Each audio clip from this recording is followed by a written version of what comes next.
எல்லாருக்கும் வணக்கம். இந்த வீடியோ என்னென்னு பார்த்தீங்கன்னா, பிக் பாஸ் சீசன் 9ல் நேற்று நடந்த ஒரு எவிக்ஷன் தான். ரெட் கார்டு கொடுத்த சம்பவம் தான். அது என்னென்னு பார்த்தீங்கன்னா, கமருதீன், பார்வதி, சாண்ட்ரா 3 பேத்துக்கு நடந்த பிரச்சனையா? ஓகே, இப்போ நான் இது யார் சரி யார் தப்புன்னெலாம் நான் ஜட்ஜ் பண்ண விரும்பலை.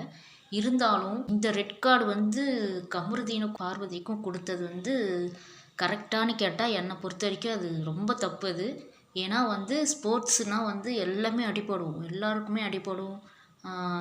அது சாதாரணமாக அடிபட்டாலும் சரி, தெரியாமல் அடிபட்டாலும் சரி, எல்லாத்துக்குமே அடிபடும் தான். இப்போ அதனால் ஸ்போர்ட்ஸை நிறுத்திடுவாங்களான்னு நான் கேட்குறேன். என்னென்னா, பார்வதிக்கு அத்தனை தடவை அந்த ஒட்டுமொத்த வீடுமே பார்வதிக்கு அகைன்ஸ்டாக தான் இருந்திருக்காங்க. மீன்ஸ் அவங்க நல்ல வாய் பேசுகிறாங்க, எல்லோரும் ட்ரிகர் பண்ணுறாங்க, போகிறாங்கன்னா அதுதானங்க கேம், அதுதானங்க மக்கள் நீங்களும் எதிர்பார்க்குறீங்க. ஆக்சுவலாக இப்போ சைலண்ட்டாக ஒரு ஓரமாக அமித் உட்காந்துருந்தப்ப அவர் ஒன்றுமே தெரியாது, பாவம் அப்பாவி அப்படின்றீங்க. வியானா பேசலைனாலும் பேசலைன்றீங்க, பேசுனா ஏன் பேசுகிறாங்கன்றீங்க. போய் ஒருத்தவங்க சப்போர்ட் பண்ணால் இவன் அவனுக்கு சொம்பு தூக்குறவன் அப்படின்றீங்க.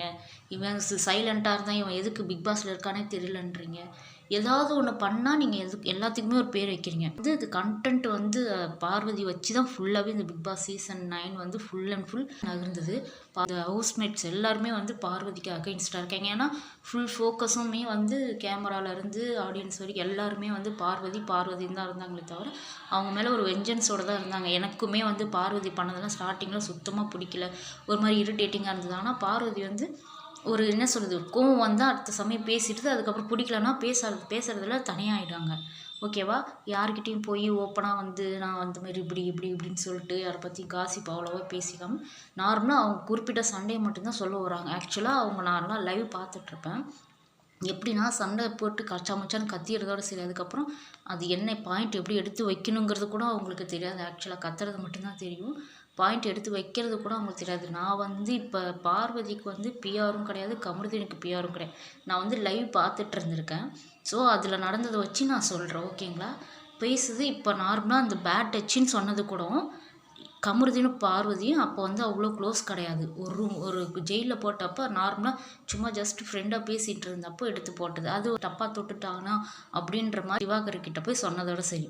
இதை நீ ஒரு சபையில் சொல்லும் போது நான் உங்கள் 2 பேரும் அப்போ க்ளோஸ் கிடையாது, அப்போ தொட்டப்போ எனக்கு அது பேட் டச்சாக தெரிஞ்சுது, இப்போ எனக்கு தெரியல, அப்போ இருந்த மைண்ட் செட்டில் நான் சொன்னேன்னு இது ஒரு வாரத்தில் அதுக்கு சொல்லக்கூட தெரியல.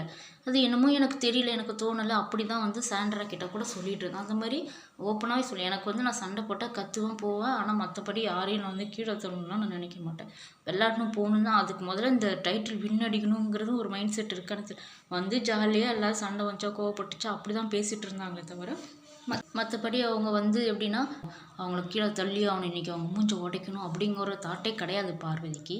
ஏன்னா எல்லாருமே ஒரு மாதிரி வெஞ்சன்ஸ், பார்வதி மட்டும் அந்த இடத்துல வந்துடக்கூடாது. ஒரு பொண்ணுன்னு கூட பார்க்காம ரொம்ப அது வாய் பேசுகிறங்கிற ஒரே ரீசனுக்காக அவங்கள பிடிச்சி தள்ளுறது, பிடிச்சி ஒரு மாதிரி ரொம்ப கேவலமாக கீழ்த்தரமாக ட்ரீட் பண்ணாங்க. ஆனால் ஒரு நாள் கூட அழுது உட்காந்ததில் ஒரு 2-3 தடவை அழுது உட்காந்தாங்க.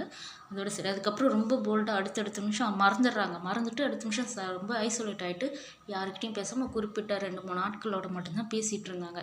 அவங்க மொத்த பிக் பாஸுமே இருக்குது, அத்தனை பேருமே பார்வதிக்கு அகைன்ஸ்டாக தான் இருந்தாங்க. யாருமே பார்வதிக்காக பேசுனது கிடையாது.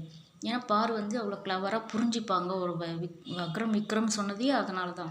ஏன்னா எல்லாரை பற்றியும் நல்லா அனலைஸ் பண்ணி வச்சுருக்காங்க. அதெல்லாம் சொல்கிறதுனால எப்படி சொல்லுவான்னு சொல்லிட்டு அகைன்ஸ்டாங்க. இப்போ பார்வதியை பற்றி நீங்கள் அவங்க ஒப்பீனியன் சொல்கிறப்போ பார்வதிக்கு இருக்கிற ஒப்பீனியன்ஸ் சொன்னால் மட்டும் எல்லோரும் பார்வதி இது இப்படி தான் சொல்லி பார்வதி மேலே ஒரு டேக் வச்சுட்டாங்க. ஏன் அப்படின்னா கூட அவங்க வெளியில் ட்ரெஸ் மாடர்னாக போடுறது, கமெண்ட்ஸ் பண்ணுறது, வெளியிலேயே அவங்களுக்கு சோஷியல் மீடியாலேயே அவங்கள பார்த்தாலே பாதி பேத்துக்கு பிடிக்காது. இது ஓவர் சீனு அப்படி இப்படின்ற அந்த ஒரு இதோட உள்ளே வந்ததுனால இப்படி தான் அப்படின்ற மாதிரி அவங்க பிக் பாஸ் பார்த்துருந்தாங்க. கண்டென்ட் இது தான் தெரிஞ்சால் அவங்க அதுக்கேற்ற மாதிரி இருக்காங்க. நீங்களும் அதுக்கேற்ற மாதிரி ஆப்போசிட்டாக பேசுங்க போங்க. எனக்குமே ஸ்டார்டிங்கில் சுத்தமாக பார்வதியை பிடிக்கல. என்னடா இதெல்லாம் போய் உள்ளே விட்டு வச்சுருக்காங்க, தலைவலியாக இருக்கு, பொழுதிக்கு கத்திக்கிட்டே இருக்குது அப்படின்னு. அதுக்கப்புறம் ஒரு ஸ்டேஜுக்கு மேலே அவங்களும் சைலண்ட் ஆகிட்டாங்க. அதுக்கேற்ற மாதிரி கேமுக்கு ஏற்ற மாதிரி விளையாடணும்.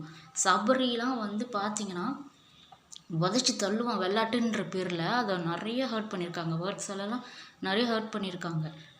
சபரி விளையாடுன்ற பேரில் ஒரு சமயம் ஓங்கி ஒரு உதச்சிருப்பான், டக்குன்னு போய் சோஃபா சந்தில் விழுவாங்க.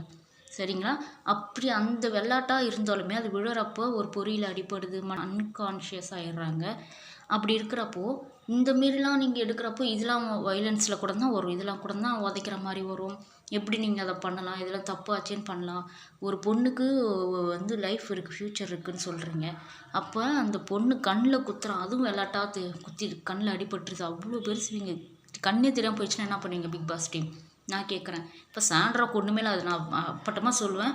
அது கீழே விழுந்தது, அந்த ஒரு அசிங்கத்தில் என்னடா தள்ளி விட்டுட்டாங்களேன்னு அந்த அசிங்கத்தில் கீழே படுத்துருந்ததே தவிர, அதுக்கப்புறம் பேனிக் அட்டாக்னா ஒரு மாதிரி டென்ஷன் ஆகி அது அது எப்படி எக்ஸ்போஸ் பண்ணுன்னு தெரியாமல் அடக்கி வச்சிருந்ததை அதை எக்ஸ்போஸ் பண்ணியிருக்காங்க. இதுதான் நடந்திருக்கு. ஆக்சுவலாக கூட்டு போயிருக்காங்க, அது மயக்கம் போட்டாங்க, வந்தாங்க, அது ஓகே, அது சரியாயிடுச்சு, அது எதுவும் பேனிக் அட்டாக்னு சொன்னாங்கன்னு கூட ஓகே அதை அக்செப்ட் பண்ணிக்கலாம்.